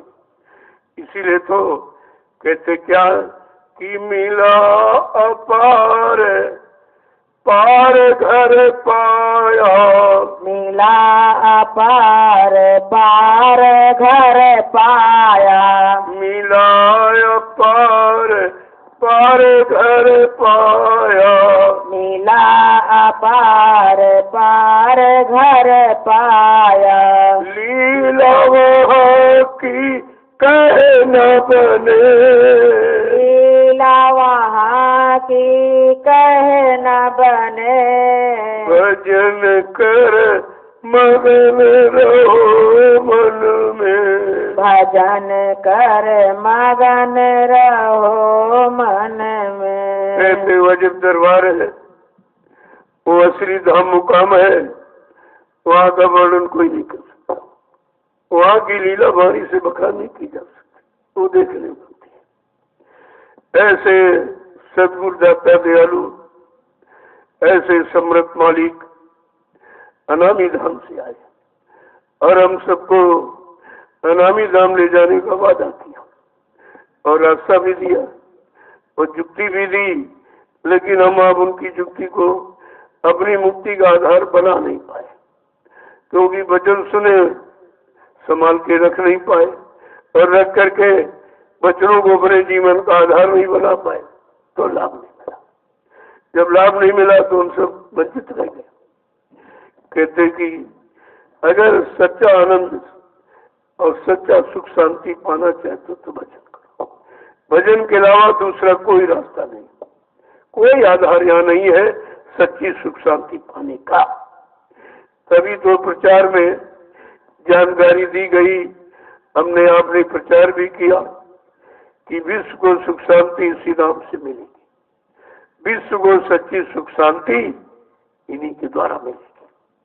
अब दोनों को भूल गए, जब उस नाम से मिलेगी तो नाम की महिमा भूल गए और उनके द्वारा मिलेगी उन्हीं को कह रहे मर के चले गए। अब कितनी भूल भलैया है, कितनी अज्ञानता है कि कितना बड़ा काम जो करने के लिए आए उनको हम कहाँ पर लगा रहे, कहाँ पर समझ पा रहे हैं। ये अज्ञानता सत्संग वचनों को संभाल कर न रखने के कारण है।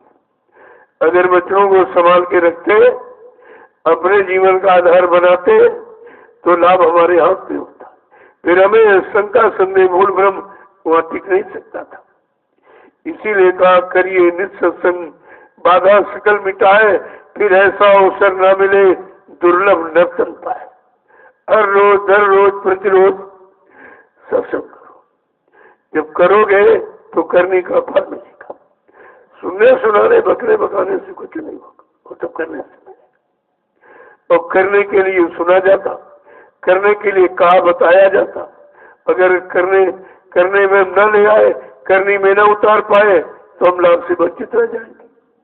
वही बेचारे भूल भ्रम में फंसे रहते, वही अज्ञानता में फंसे रहते, वही निंदा आलोचना बुराई के शिकार बन जाते।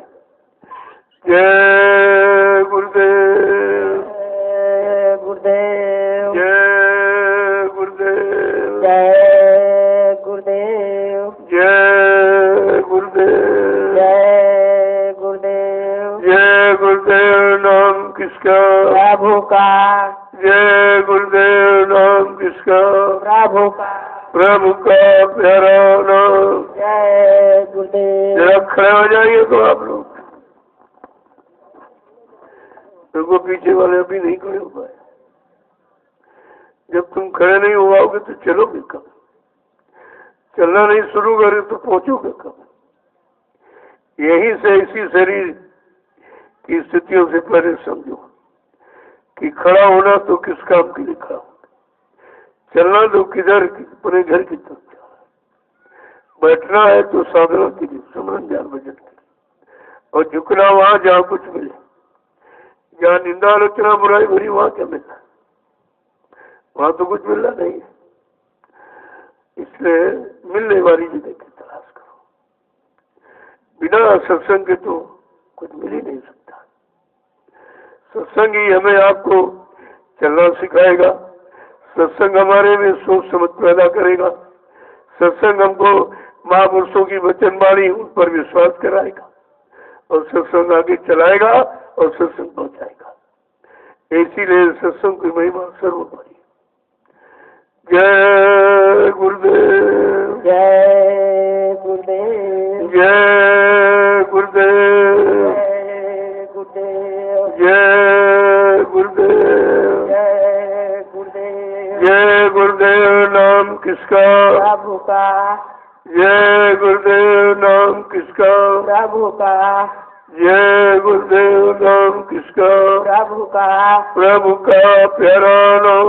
जय गुरुदेव। जोर से बोले, जय गुरुदेव, सब मिल बोले, जय गुरुदेव, बोलना होगा, जय गुरुदेव, अभी से बोले, जय गुरुदेव, दुख दर्द हरेंगे, जय गुरुदेव, सब कष्ट मिटेंगे, जय गुरुदेव, सुख शांति भी देंगे, जय गुरुदेव, सबके दाता, जय गुरुदेव, सबके मालिक, जय गुरुदेव, प्रेम से बोले, जय गुरुदेव। ये नाम नहीं इंसान का, ये नाम है प्रभु का, ये काम नहीं इंसान का।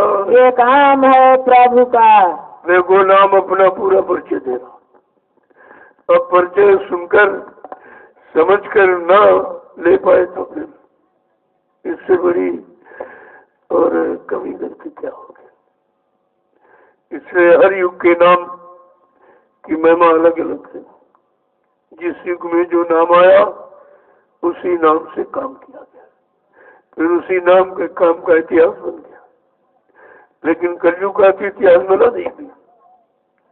इसीलिए तो बाबा जय गुरुदेव जी महाराज को खोल के कहना पड़ा कि मैं कलयुग का इतिहास बनाने आया हूँ।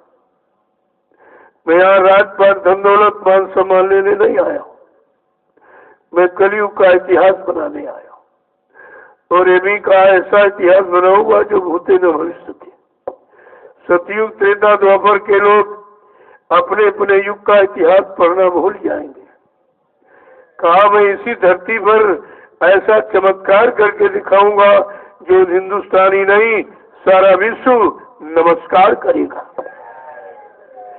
को कैसे अनोखे वचन है, अद्वितीय विलक्षण, फिर भी तो हम नहीं समझ पाए। अगर वचनों को समझ लेते तो हम शंका से बच जाते, भूल भरम से बच जाते, और जो हानि ये समय की हो गई इससे भी बच जाते। ये बचने बचाने के लिए तो उच्चारण किया जाता है। तो एक एक वचन को सुनोगे समझने समाज, और ये चर्चा कहीं नहीं हो रही इस समय, क्योंकि निंदा आलोचना बुराई से जिनको फुर्सत नहीं हुई है चर्चा क्या करेंगे। उनको ये चीज कहाँ मालूम है। वो तो जिसने नाम की कमाई की और वचनों पर जिसने और सदगुरु पर उनकी युक्ति पर जिसने विश्वास किया है उसको ये चीज मिलती है, सबको थोड़ी मिल जाती। और पूरा हिंदुस्तान सुन रहा है, इसकी जरूरत है। समय की आवाज को सुनने की आवश्यकता है। नहीं सुनोगे तो समय से कैसे बच पाओगे। इसलिए इसको कहना तो बहुत आवश्यक है, और कोई नहीं कह रहा, सब चुपचाप बैठे, एकदम मौन हो गई, समझ नहीं आ रहा उनकी। जब समझा नहीं तो वो समझाएंगे क्या। जिसने समझा है वही समझाएगा, जिसने किया है वो करने की बात करेगा। तो इसलिए संदेश तो पूरा हिंदुस्तान सुन रहा है। ऐसे खराब समय में, ऐसे दुर्दिन के वक्त में ये संत महापुरुषों के वचन वाणी तो संभाल करते, वही काम करते, वही हमें आपको बचाते। लेकिन जब वाणी को विराम दे दिया जाएगा तो बचाव खत्म हो जाएगा। इसलिए ये जरूरी है, और यही समझ कर किया जाएगा। कोई लोभ लालच मान सम्मान के लिए नहीं है, ये तो सबका काम हो, सबकी जीवात्मा का कल्याण हो, सब अपने सच्चे घर मुकाम मंडल लोग पहुंचे, ये वो चर्चा है। तो ये तो बहुत जरूरी है। और इस चर्चा का कोई खर्चा नहीं। सबसे महत्वपूर्ण बात तो ये कोई खर्चा नहीं। और जिस चर्चा का खर्चा उससे तुम्हें कुछ मिलना नहीं, वो तो केवल सुनने सुनाने की बात है, और पिछले युग समय की बात है। हमको समय की चीज चाहिए, अपने समय की। अपना बचाव, अपना सुधार, अपना लाभ कैसे होगा, वो ये समय की वचन है। इनको हर गुट परिवार के प्रेमियों को तो कहने का आदेश तो सबको दिया गया था कि ये संदेश को जन जन के कान तक पहुंचाते रहना जब तक देश समाज की अच्छी व्यवस्था न हो। लेकिन किसने माना? जब निंदा आलोचना बुराई से फुर्सत मिले तब तो इस वचनों को मानेगा, ऐसे कैसे मानेगा। जय गुरुदेव, जय गुरुदेव। देखो 25-30 नौजवान जल्दी से गोदाम के पास पहुंच जाए, वहां ट्रक लोड होना, उसको लोड कर दो, आपको सेवा मिल जाएगी। अभी तो सेवा कोई नहीं है, कोई छोटी मोटी सेवा है, और ये सेवा आपके भंडारे की है। कोई चीज खराब न होने पाए, खराब होने के पहले उसको बदल लो, उससे दूसरा सामान ले लिया जाए, वो भी आपके काम आए। तो जल्दी से 25-30 नौजवान पहुंचे वहां, और ट्रक को लोड कर दिए, और जल्दी से उसको पहुंचा दो।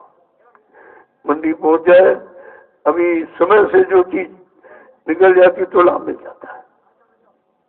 चलिए आप जल्दी चलो, निकलो आप लोग, तो 25-30 नौजवान निकलिए जल्दी से, गोदाम में पहुंच जाइए और ट्रक को लोड कर दो, ये चावल मंडी में पहुंच जाए, क्योंकि खराब समय से ना हो, खराब हो जाएगा तो फिर संगत का नुकसान हो जाए, प्रेमियों का नुकसान, उनकी सेवा का नुकसान हो जाए। तो समय से उसको निकाल दिया जाए और कोई उसके बदले जरूरत की चीज और खरीदी जाए, वही भंडारे के काम आएगा। इसलिए नहीं निकाला जाए कि उसको कोई इधर उधर खर्च कर, नहीं, वो जो जिस बाबत की जो चीज है उसी बाबत में लगेगा। जय गुरुदेव। और कोई सेवा देख लो तो उधर पीछे छप्पर रखने, आज का समय आपके पास है, जल्दी से उसको छा करके उसमें डाल दो। कल पर्व है, सभी लोग पर्व त्योहार अपने घरों परिवार में मनाते हैं। ये भी गुरु परिवार है, इस परिवार में भी लोग गुरु प्रेमी आते हैं, मनाते बना, तुम्हारे परिवार में लोग पर्व मनाते। तो ये गुरु परिवार है, गुरु परिवार के प्रेमी यहाँ के मनाते। तो कल वो पर्व भी हो जाए आपका, उस पर संदेश हो जाएगा। वो संदेश थोड़ा कुछ समय से होगा ताकि सब लोग आ जाए, सब सम्मिलित हो, सब सुने, सबको लाभ है। वो थोड़ा यदि समय से अलग होगा तो कल वो समय आपको बता दिया जाए कई बजे से होगा, ताकि सभी लोग दूर दराज से आ रहे हैं पर्व को मनाने के लिए अपने गुरु परिवार में, तो उनको भी समय का संदेश मिल जाए। जय गुरुदेव। कोई छोटी मोटी सेवा रह गई हो तो उसको पूरा कर ले, अगर मिट्टी कुछ बाकी हो तो उसको डलवा दीजिए, और इसको बैठकर आप धीरे धीरे कूटिए। सर्दियों में कुछ थोड़ा शरीर से श्रम करोगे तो सर्दी नहीं लगेगी, कम लगेगी। उधर वो देखिए, उधर मिट्टी पड़ी है और उस पर जल्दी से, आज का दिन है पूरा, कल सुबह तक बिल्कुल इस पर छप्पर पड़ जाने चाहिए। इतनी मेहनत करो, जल्दी से बना दो, ये आपकी सेवा हो जाएगी। जो लोग यहाँ बैठकर सत्संग सुनेंगे, भजन करेंगे, तो वो लाभ आपको मिल जाएगा।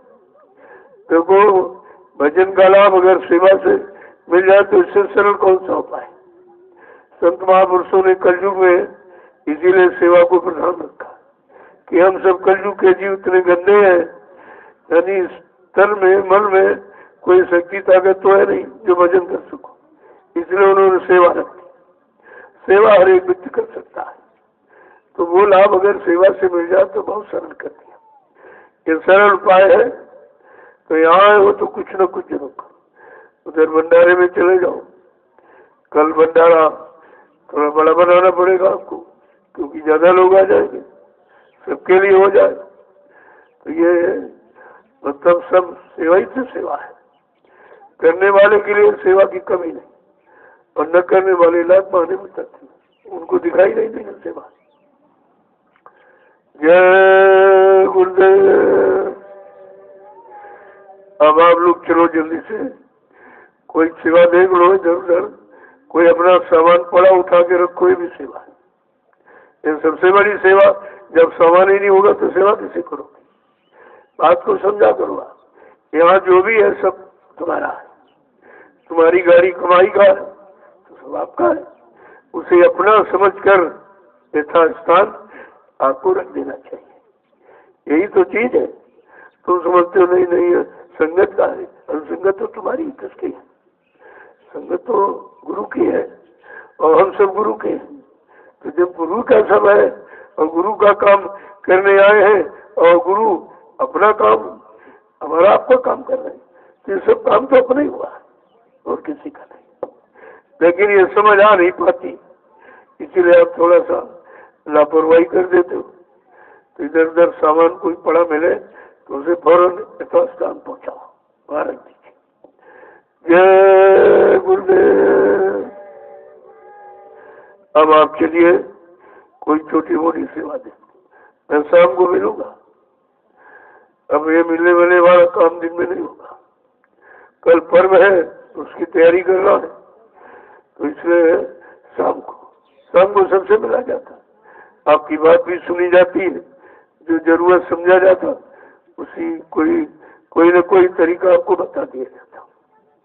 वैसे ये सब हो गए, अपना किया हुआ उसे कुछ सरल कर दिया। काटा तो नहीं जाता है, बिल्कुल कार्य नहीं किया जाता, कुछ कम कर दिया जाता और सेवा से और कम हो जाएगा। सेवा करते रहोगे तो और कम हो जाएगा, बिल्कुल नहीं के बराबर। और तुम सेवा करने में आलस करते हो, तभी तो ये सब भोगना पड़ता है। कभी आते ही नहीं हो, 2 महीने 3 4 6 महीने सालों लोग गायब रहते हैं, उनका फिर काम कैसे हो? वो भी घरों में भोग रहे हैं, ये बीमारी, ये परेशानी, ये झगड़े, ये झंझट, ये दुर्घटनाएं, सब तरह का भोगते हो। और अगर यहाँ आओ और सेवा करो तो कुछ कम हो जाए, आपका कम हो जाता है। जय गुरुदेव। अब आपके लिए